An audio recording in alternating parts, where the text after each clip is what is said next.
This is such a profoundly beautiful experience that he gives you on such a frightening level in terms of the action sequences and what you do get that's thrilling. And then it has people's lives and their stories sort of unfolding before you that you don't see coming, and you don't see or expect them to end the way that they do or begin the way they do.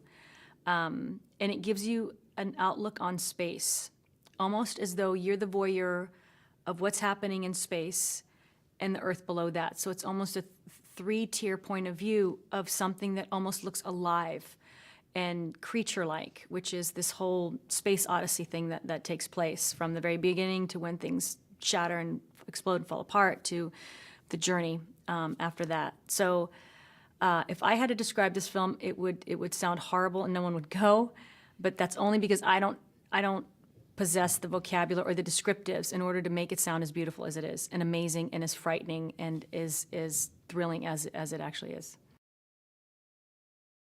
Alfonso's desire to, mix whatever the theme of that particular story is with the cycle of life. I might be a female in this movie, but she's so removed from anything that makes her womanly. She's almost androgynous. So you have this being that has removed anything that would remind her of what she was like when she was a woman, which was a mother.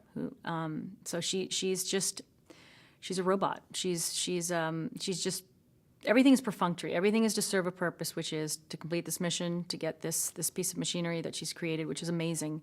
Working, installed, get back home, go back to her robotic life, and she's paired with this sort of cowboy astronaut whose life and love is that vantage point where he is right now in space, and that's played by George Clooney, where he loves nothing more than seeing the amazing world from that point of view. He's the cowboy. He's the one NASA loves to talk to. He's the guy that always has the best stories. He's the one that breathes life into every single moment because he's grateful for every single moment. That's what you're going to be able to bring on this amazing ride that at the end you feel like you've just been reborn. You're going to leave the theater hopefully and go, what can I do to make this day amazing, not waste any more time? We just waste. So electric about the minute he's on screen, it's not his face, it's his voice. And you just go by his voice, you go, everything is going to be okay. Because that voice is there. And he just has that voice that makes you feel like it's a friend, it's someone who's been there, will take you on this journey, but everything is going to be okay. And that's how George is. Until he starts causing trouble and you go, it's not going to be okay, because you just have to watch your back at every minute. But he was very well behaved, shockingly. Shockingly well behaved. It was the most collaborative experience I've ever had, and Alfonso being the master collaborator.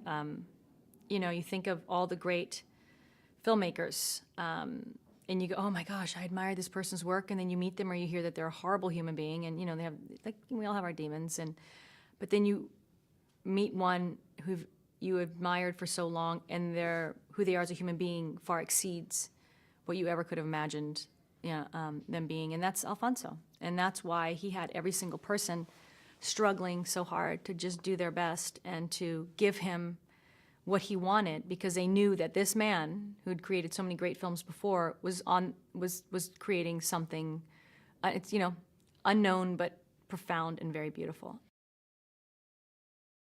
When I saw it, I was so in love with the visual of the world. I just saw the world and it made me look at Earth. I'd never seen Earth like that before. I'd never seen, there's so many beautiful images of Earth, and they're usually from the space station floating around. So the vantage points we see are very specific and they're very familiar.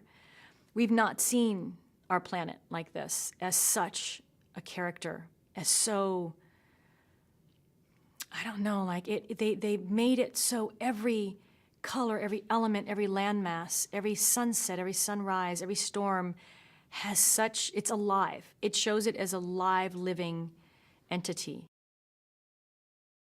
You're acting in a box of blackness, a box of light. You're strung up by wires hanging over blackness. All you know is that there are black walls and these massive sound stages, but you know that there's a team of geniuses behind them, and all you can do is hear them in your little earwig. There's no human connection, which actually in a weird way helped, because it made you feel so alone. I never felt lonely because you always had a little voice coming at you in your ear, but it just was incredibly isolating, and you're either in pain. You're always in pain. On every given day, there was something that was physically uncomfortable. But I think these long sequences that they're able to pull off so seamlessly force the audience to not break away from the moment. They force you to be committed to that moment, and where he uses them is very, very, very pivotal. At the beginning, it's to pull you into this world where they are, so you don't have 1 second to go out and go, oh, this is not real, this doesn't exist. It doesn't allow you a break. And he uses them so specifically. He's brilliant, and he and Chivo are masters at it. Life doesn't have editing.